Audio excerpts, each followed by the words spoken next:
Well, home builders across North Texas are starting to cut prices after they peaked in May. This is according to our partners at the Dallas Business Journal. One of those main reasons is increasing inventory. Not only are builders dropping prices, they're actually offering incentives and bonuses to real estate agents.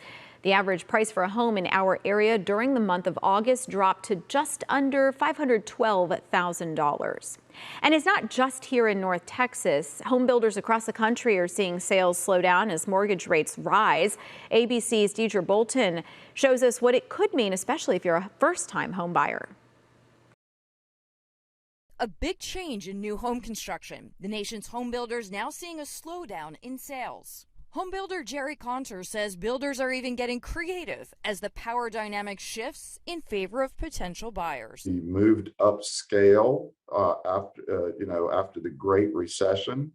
We were kind of forced to, and now we're doing everything we can to begin to get back into the entry level market.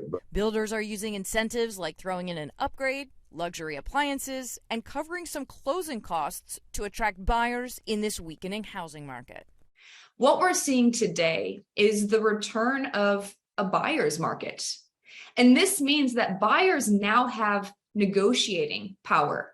They don't have to remove all of their protections when they're making an offer on a home. In this environment, you would think it would be easy for would-be buyers after 2 years of intense competition. But the Fed's rate hikes are also hurting many first-time buyers who statistically need to finance their mortgages. Rashawn Jerido is a first-time homeowner. He says higher rates made buying a house very stressful and also imposed limitations. I had to choose the best option that was for me. But there were some houses out there that was super, super nice, and I couldn't afford it because of the interest rates. Like many in a similar situation, Rashawn had to readjust his calculations.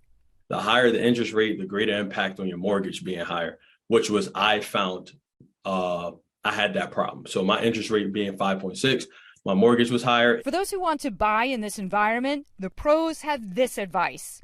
Know why you're buying a home. If your monthly payment makes sense for your budget, do it, but calculate well so that you do not become house poor or too stretched for the occasional night out. Keep your credit score as high as possible so that when you apply for a mortgage, you will get the lowest rates possible.